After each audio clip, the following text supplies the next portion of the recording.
Testing, 1, 2, 3. All right. I'll be ready to go here in just a second. There we go. Hello, friends. My name's Dan. Maybe you know that already. Thanks for joining me today. I'm doing Daily Art Adventure number 841, finishing a mixed media illustration on this 21st day of February 2020. Yesterday, by the way, was 022020. I don't, for those of you who like such things.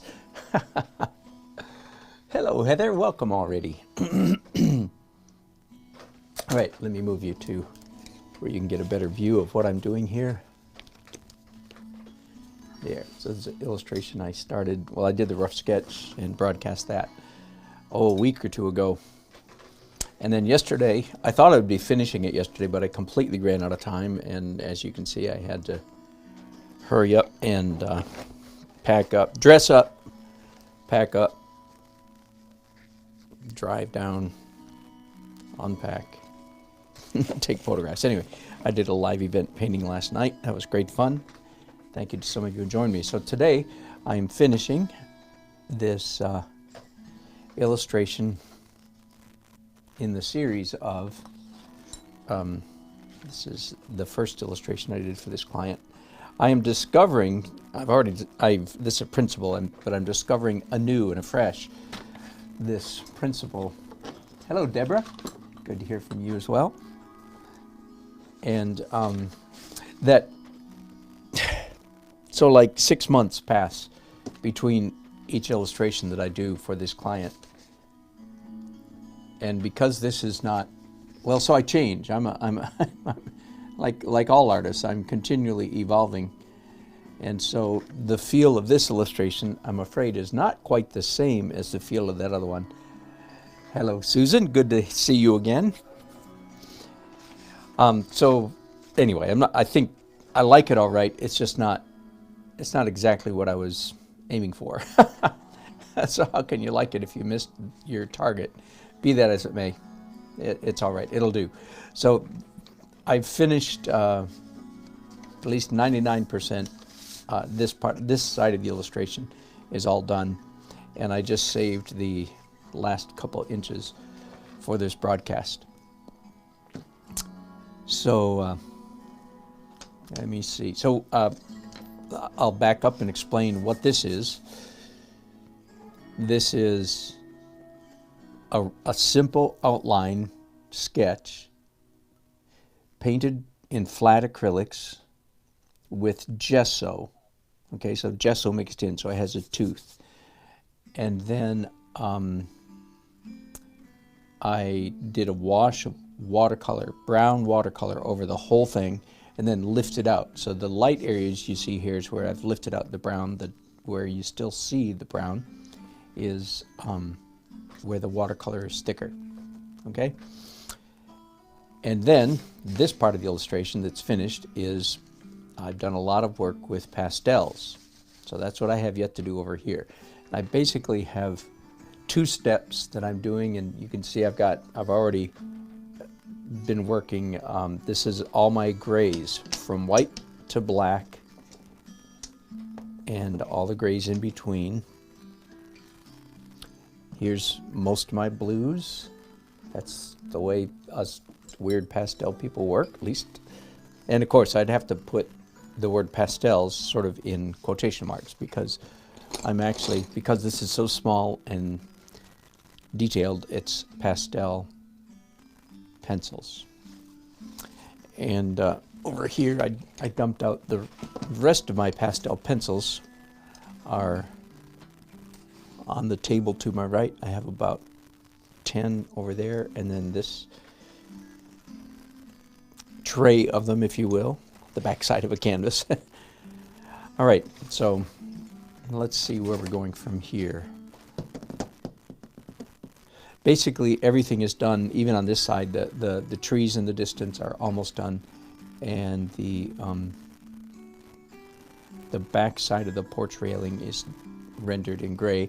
So the last step of this process is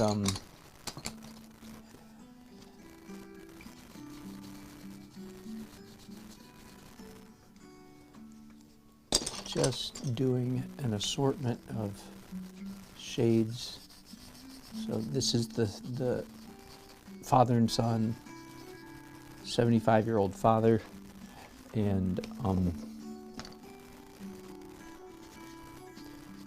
younger son. I don't know how old he is. I was trying to guess, see if I've been told that, but I have not. And the son has a mustache, so we'll be sure to get a good mustache on right there. And as you can see, I'm using a blender when necessary. That is not the right color. I'm looking for a dark, here we go again, right? Nope, I don't have it. I'm looking for a dark bluish gray, and I don't have what I want, so we're going to do some blending. So the story in this illustration, if you missed it yesterday or last week when I did the rough sketch, the story is the old man standing up here. His name is Major James Coker. He was a major in the Confederate Army, and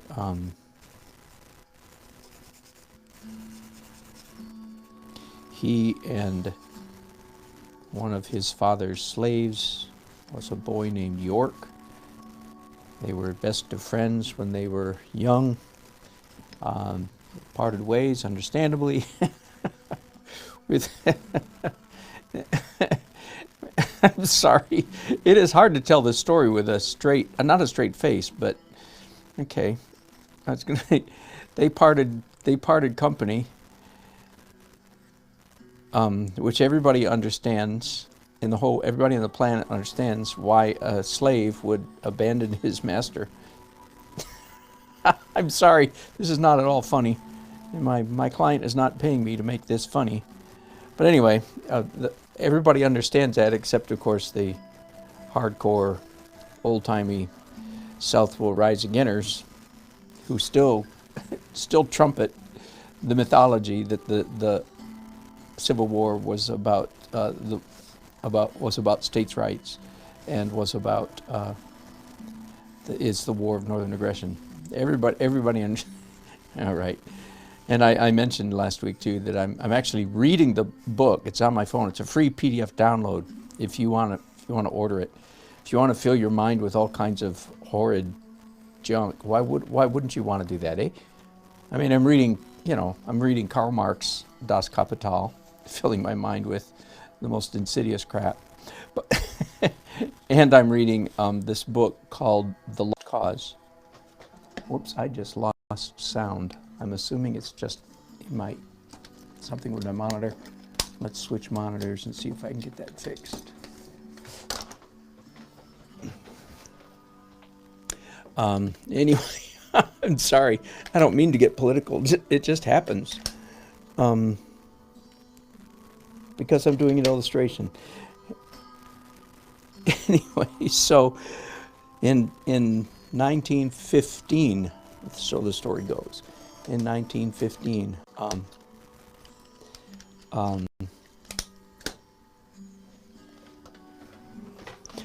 Major York, who truly miraculously survived the Civil War, he had a mini ball, shattered his hip. So for the rest of his life, he walked with a limp, walked with a cane. Oh, and Deborah's suggesting I'm painting a floor with a fence in the background. I could use that black pencil. Okay, the black pencil I normally use. So glad you asked. It's called Jumbo Jet Black. Can you see that? It's reflective. So Jumbo Jet Black, distributed by Jerry's Artorama. Okay, so you can find that online. Just look Jumbo Jet Black, Jerry's Artorama. Thanks for asking. Of course, that's not what I'm using today. Now I'm using, this is, the black I was using a minute ago is plain old-fashioned pastel, black pastel. All right, I want now a medium gray. I really wish I had one darker than this. Every pastelist in the world understands what I'm saying right now. It's like, oh, Of course we can mix. Of course we could. Yes, of course we do that all the time. But given the choice, I'd rather not mix because it's faster. Anyway, in 1915 then, Major York is sitting on his porch with his son, and through the gate comes his childhood friend, York. So it is a great story.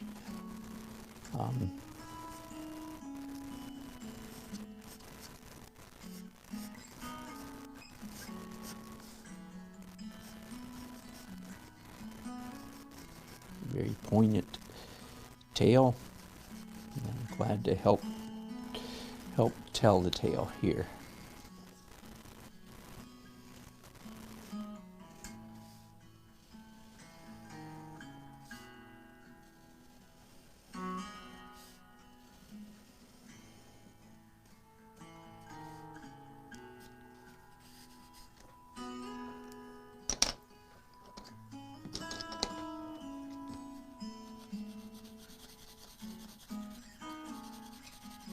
Now I'm using a darker gray, mixing the two.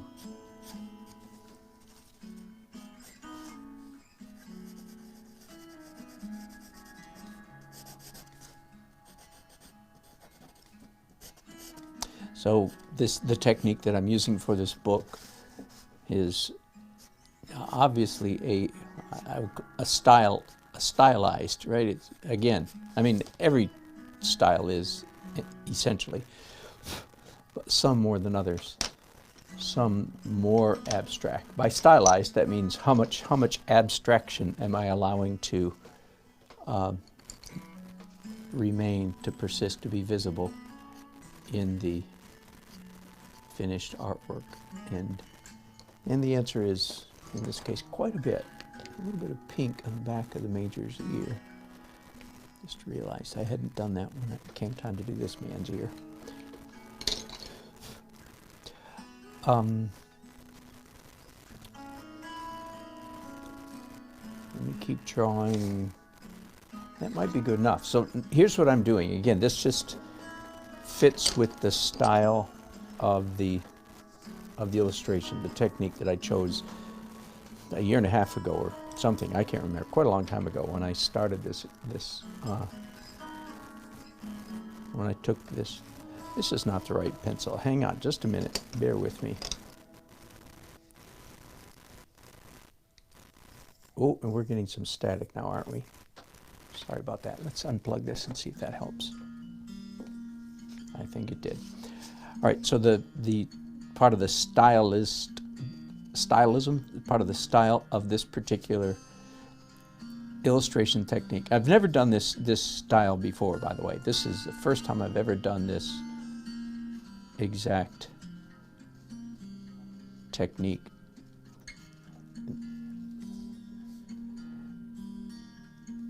And I suppose somebody might say, what? You've never done it before? And you're doing it for a job? I guess that is kind of unusual.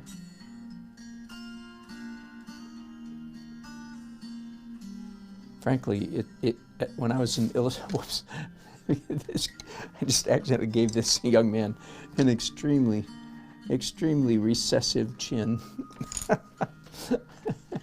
Unfortunately, Major Coker's firstborn son was born with severe mental disability. That's not very funny, is it?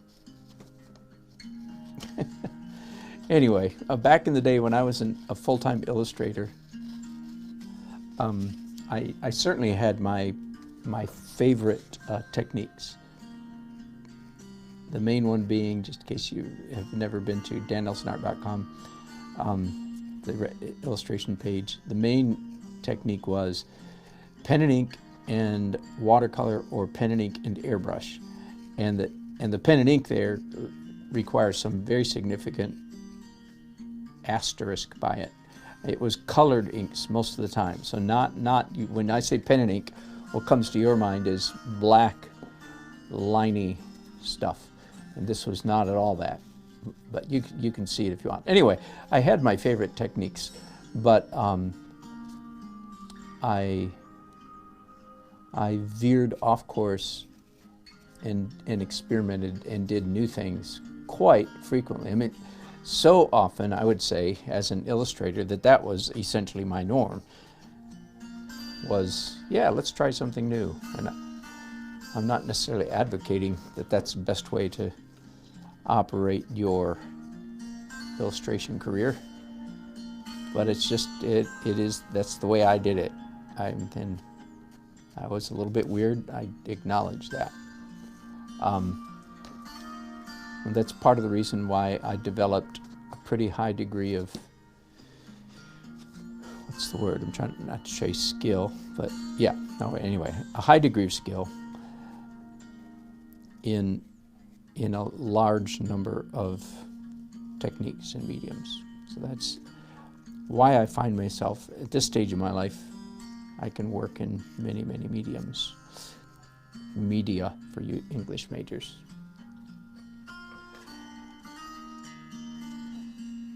So yes, I've never done a job in this technique before, but as you know, I've done a whole bunch of illustrations in a similar technique, that is Chris Payne's or C.F. Payne's technique. So this was just a variation off that. And again, for me to like expand, quote unquote, into pastels is not a big deal.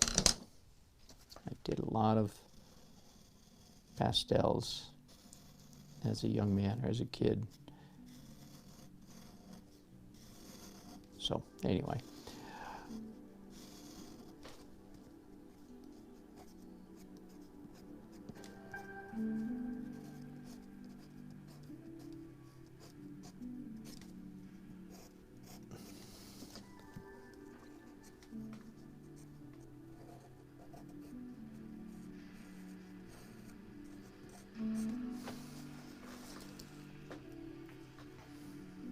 Now that's all a little bit too outliney in my opinion, right? So bear with me just a minute.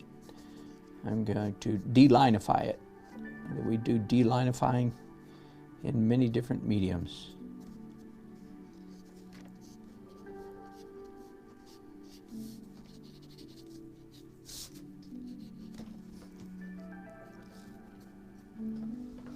Oh boy, you got some chats going on here that I'm missing. Thank you, Deborah. Good perspective.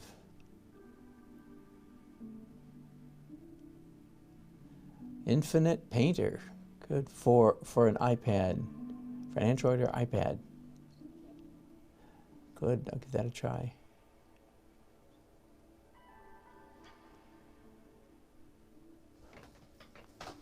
Yep, yesterday, Susan, so I used Q-tips, bristle brush, Kleenex, any number of things to remove the watercolor. And frankly, I'm a little bit disappointed that I've covered up too much of the watercolor layer. It's not showing as much as I would like. So that brings up another point. I actually have another trick up my sleeve. I'm not sure how I'm going to show it to you guys. I've already used it over here a little bit. And that is that when I finished this half of the illustration, I took the illustration down to my garage again, and I sprayed very carefully at first, very gingerly. I sprayed the lacquer mat, which is the lacquer-based workable fixative. I don't think it's manufactured anymore, so sorry, I bought it years ago to use in conjunction with airbrushing. That was at the instruction of Drew Blair, who was a friend of mine, and so I picked up a lot of tips from him years ago. And I just have 2 cans left, so I'm not sure what, I don't know if you can Google lacquer mat. Anyway, it's a very, very toothy workable fixative. Anyway, so I sprayed over here, and sure enough, it did what I was hoping, which is it ate away a little bit of the pastel, but not too much. In fact, I was a little bit surprised that it didn't eat more. I don't know if you know this or not. Here's the question: can you use a fixative or workable fixative in pastels? And their answer is, heck yeah. Now, all anybody who's listening to this who actually does pastels goes, what are you talking about? Because they would differ with, okay, let me be honest. Of course you can use a workable fixative if you don't mind losing all the work you just did, because the workable fixative will, to varying degrees, eat up the pastel. So there you go. Yeah, can you use it? Yeah, if you don't mind it eating your drawing. Of course, most of us don't take well to doing a lot of work and then having a chemical reaction, you know, that eats up all the work we just did. So, no. The real answer to the question, can you use a workable fixative? The answer is, with the pastels, the answer is essentially no, because it will eat up. But okay, but hang on. So let's not be artsy-fartsy here. Let's just be honest.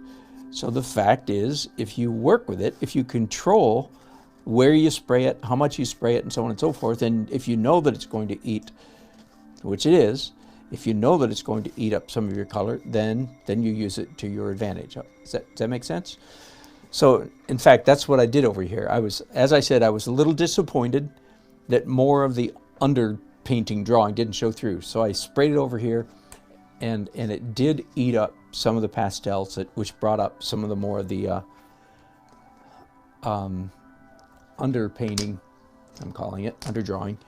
And so I liked it. And then, of course, because it was a workable fixative, because it was lacquer matte, because it was so rough, I had the delightful, I had fresh tooth that I could work with. And so I was able to come back into the drawing over here and just highlight little bits here and there. Now I really should point out my iced tea. That's so funny.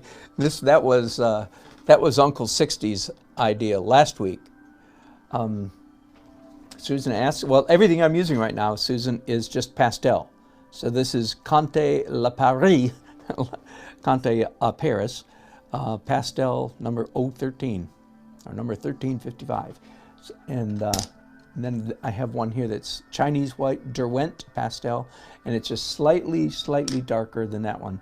So my pastel, as you can see, I have a number of different brands, 4 different brands here, and my grays going from light to dark, and then some of my blues up here.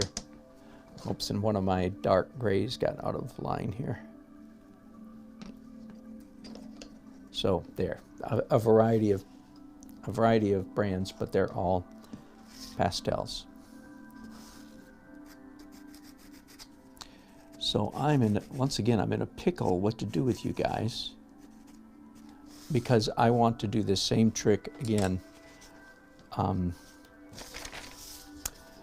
I want to run down to my garage and spray this illustration with lacquer matte.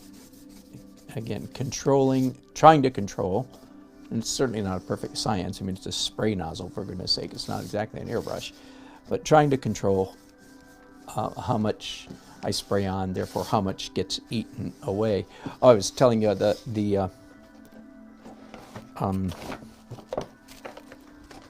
hang on a second, I'm supposed to have a brush in this drawer. The iced tea was Uncle's idea. And I put it in the rough sketch, and my client said, "Ooh, loved the iced tea." By the way, that's a dusting brush. You've probably never seen me use that before. That's what it's for. Not just pastel. You use it for anything. All right, but the question is, how do I go downstairs and do that?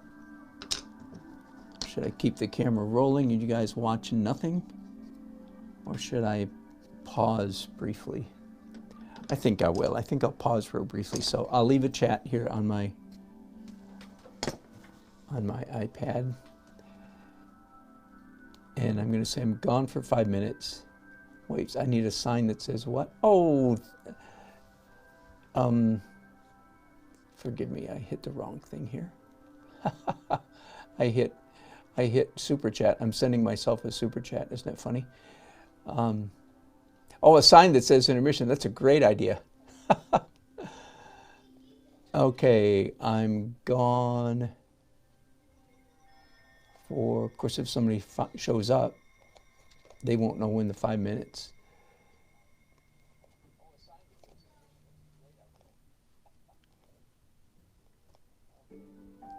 That's a great idea. That's just the kind of thing I would do, isn't it, Susan? Okay, there you go. I'm gone for 5 minutes to spray my artwork. Now the next question is, well, no, I will pause because I can't even leave the artwork here. Okay, be back in a minute. Thanks, guys. Be back in just a minute.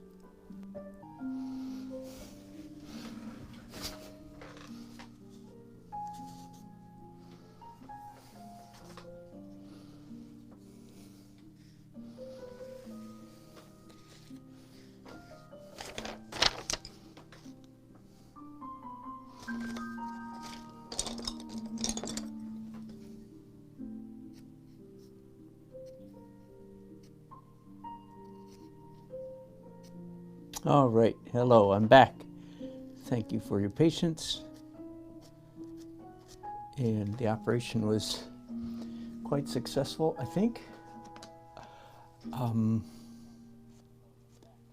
I sprayed quite heavily, actually, because I was liking the effect. So I don't know if you can tell or not, but the overall illustration is just slightly darker than it was before I sprayed it, because it ate, especially the light highlights. But I like the feel of it better now. That is, I should say I like the look of it, and then the feel of it is it's got plenty of tooth again. So it's real easy for me. This will be probably my last step, probably, in the process, which is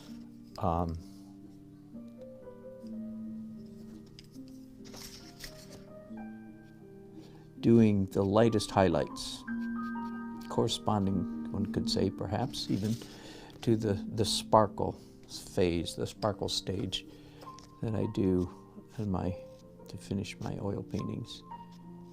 Just the lightest lights wherever I want more highlight.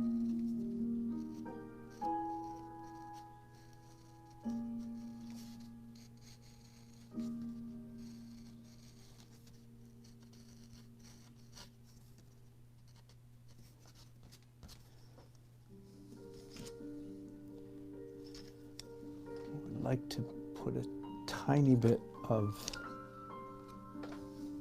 highlight on this man's suit. Yeah, here's what I'm going to do. I'm just going to do it and then blend it, because I don't really have the color that I want. So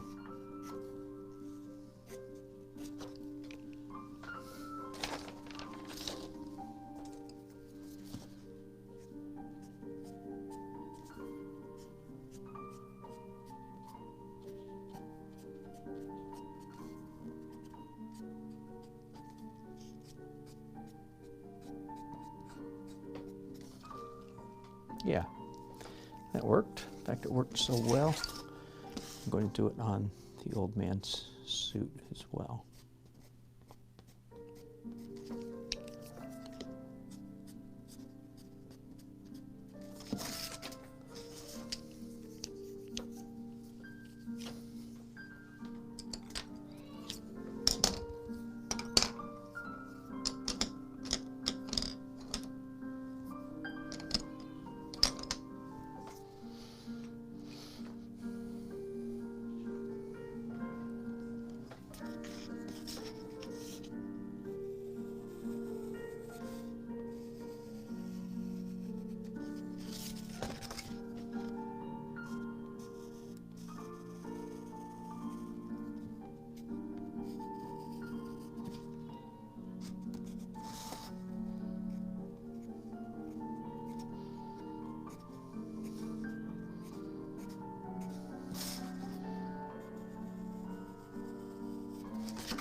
I can think of lots of worse ways to make a living. That's an understatement. I'm extremely blessed man, that I get to do such fun. I mean, right? I mean, it's what I would do if I were a kid and I could just do whatever I wanted for fun. This is what I'd be doing. So it is nice when it works out. The hard part about making a living as an artist is not when you're making a living, it's when you're not making a living. That's the hard part about about working as an artist, is when you're not working. Of course. Just a little bit more highlights. Again, because it got eaten. I did a little bit of spray everywhere just a few minutes ago, but a lot of spray down here. I was actually trying, believe it or not, I was actually trying to push my iced tea glasses down a little bit. It's a little bit too Lipton commercial-ish. When you're, I can see the byline to the commercial, right? When your friend from oh, never mind. This is going to get nasty if I continue that sentence. When your runaway slave returns 50 years later, enjoy a sip of Lipton iced tea.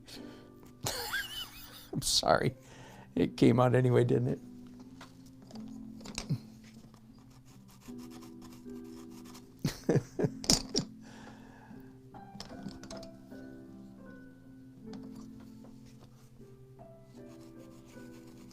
Correcting a little drawing mistake down here. All right, that's done. And I think pretty much the illustration's done. Let me just stare at it for a few minutes. Let's do a little bit of sparkle up here in the path.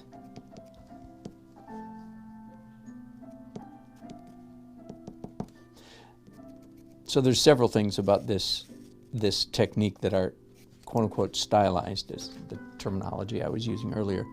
It's outliney, right? There's this completely non-realistic, right? In real life, there are not black outlines around things, right? So that's not realism, that's stylism, if you will. Everything about it is stylized.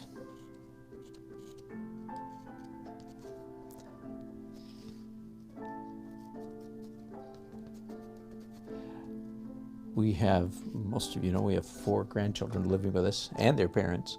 The last couple of years, we're having a great time. One of the fun things to me about that is, once again, we have children's books in the house. My daughter's a good homeschool teacher, and the kids all go to the public library about every 2 weeks, come home with, there's 4 kids, so they can get 60 books or so between them, maybe more. Anyway, we get a big stack of books in a basket in the living room, in the den, and I really do enjoy children's literature, children's books, because of the illustrations mostly. Enjoy the books too, but so it's fun to have, like as I said, fun to have children's illustration books in the house once again. There's some very amazing, really good stuff being done. When my kids were little, even 2 and 3 and so on, and I'd read books to them, I wouldn't just read the book. When we finished the book, I would ask my kids, age 2 and 3, I would ask them to evaluate the illustrations. Yes, I did. You know I did. So and I would invite them. What do you really think? How do you like these pictures? And they would evaluate the story too, perhaps, but we were more into analyzing the illustrations, and it was really funny. I was often so amazed, truly, at my kids, age 2 and 3, 3 and 4, 4 and 5, and so on, how astute they were, how accurate they were in their assessments. If I tried not to push them in any direction, I let them make up their own mind. I would question them and so on. But way more often than not, they would literally say the very thing I would say about an illustrator, like, you know, oh wow, that's, you know, amazing for this reason or that reason, the color or whatever. And at the same time, they would say, not so much. This one's not so good. The funny part is, I agreed with them. That was funny. Anyway, so I'm enjoying having, among other things, enjoying having children's illustrations. So that's sort of what this is. This is like a, you know, a book illustration technique, isn't it? And I don't know how my kids would measure me. I think they'd like it. I'm talking about my 3- and 4-year-old kids who are now, you know, in their 30s. Would they approve?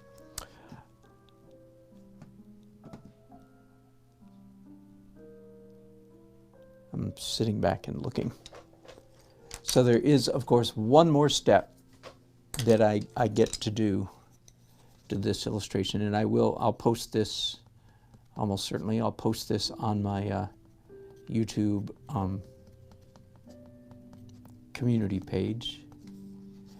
And the last control I have over it is in Photoshop, and I will indeed use Photoshop to do whatever I want to do to this illustration. My goal when I'm sending an illustration to a client, my goal in Photoshop is not to faithfully reproduce the original illustration, because they're never going to see the usually never even see the illustration. My goal is to present to my client a good illustration, and that means a good Photoshop illustration. So I certainly, and so that's different from fine art, right? Fine art reproductions, pretty much, you try to reproduce the painting as accurately as possible. But I don't take on that burden when it's an illustration. I consider what I do in Photoshop is just as much a part of my illustrator skill as all the other stuff that I do. So we will see, won't we? A little bit more up here. I guess I'm liking that green highlights on these trees.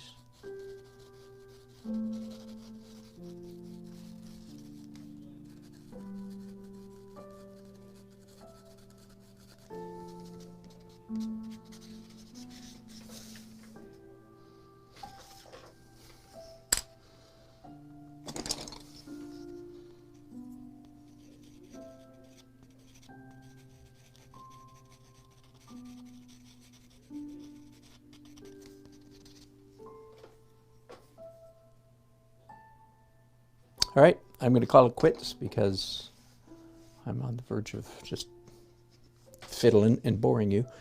So I'll stop there. There it is. Old man rising from his seat as the stranger comes through the gate.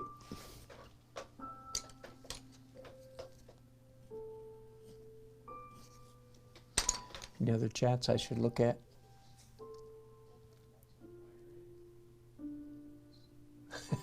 Thank you, Heather, for greeting people who show up while I'm gone. What fun. Well, thank you again for all your company, all of you. I enjoy it very much. Don't know if I'll be doing another broadcast today or not. This was the one deadline I had today, and I haven't given much thought to what comes after it. So we'll see. If I don't talk to you before then, have a great Friday evening and a great weekend. And I hope to talk to you soon. Thanks for watching. Bye-bye.